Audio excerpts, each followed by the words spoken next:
Hello everyone शांति पाठशाला को मु आपण मानंकु स्वागत जनाउछि।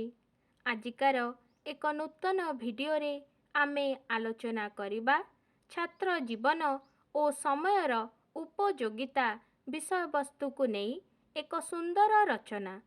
भिडियोटी को आरंभ करिबा पूर्वरु सर्वप्रथमे चैनल को सब्सक्राइब करिनियंतु एवं पाखरे थिबा बेल आइकन टी को मध्य प्रेस कर दियंतु।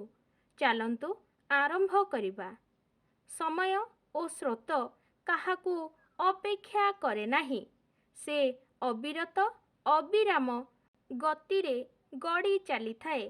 मनीष जीवन पाई समयर मूल्य खूब बेसी, तेणु तार मूल्य बुझी ताहार सदुपयोग करिबा बुद्धिमानर कार्य। आउ एपरी जीए करिथाए से जीवन रे निश्चित सफलकामी हुए। ठीक समय रे ठीक काम करिबाकू समयानुवर्तिता कुहा जाए। समय को उपयुक्त सम्मान देले समय ताकू पुरस्कृत करे। समय को अवहेला कले से ताकू अवहेलित करी दूर को फिंगी दिए। मात्र सेतेबेले अनुशोचना कले आउ कोनोसी लाभ हुए नाही। समय गड़ी जाइथाए आगकू। मनीष जीवन आजी अछि काली को नाही, तेणु आजी स्थिर करिथिबा कार्य वर्तमान ठारू करी शिखिबा दरकार। तेबे जाई समय सह ताल देई गति करी हेब। समयानुवर्तिता परी एक शिक्षा, एहाकू जे कोनोसी समय रे चाहिले जणे शिखि पारिबो नाही। एथिपाई शैशवावस्था ही उपयुक्त समय। परिवाररु ही पिलाटीए निर्दिष्ट समय रे निर्दिष्ट काम करिबाकू शिखिथाए। समयानुवर्तिता पाई प्रकृति ही मुख्य शिक्षास्थली।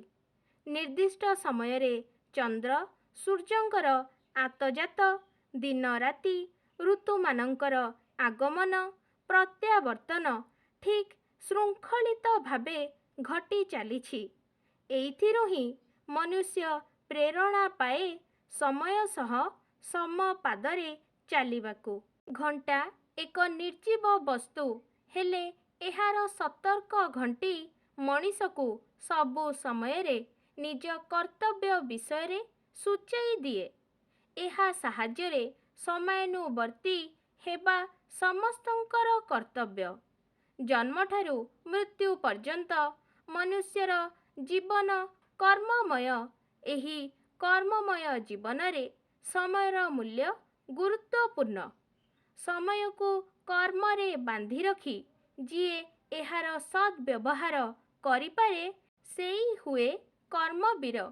कर्म रे सफलता लाभ करिथिबा व्यक्ति हुए कालजयी। समाज पाई से पालटी जाए उदाहरण। समयानुवर्तिता गोटिए महत् गुण। एहारी उपरे निर्भर करे जीवनर उन्नति।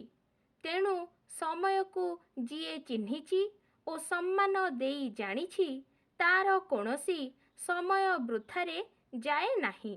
समय को मापी कर्म कले प्रत्येक कर्म ठीक समय रे सरी थाए ओ अनेक समय बंची थाए।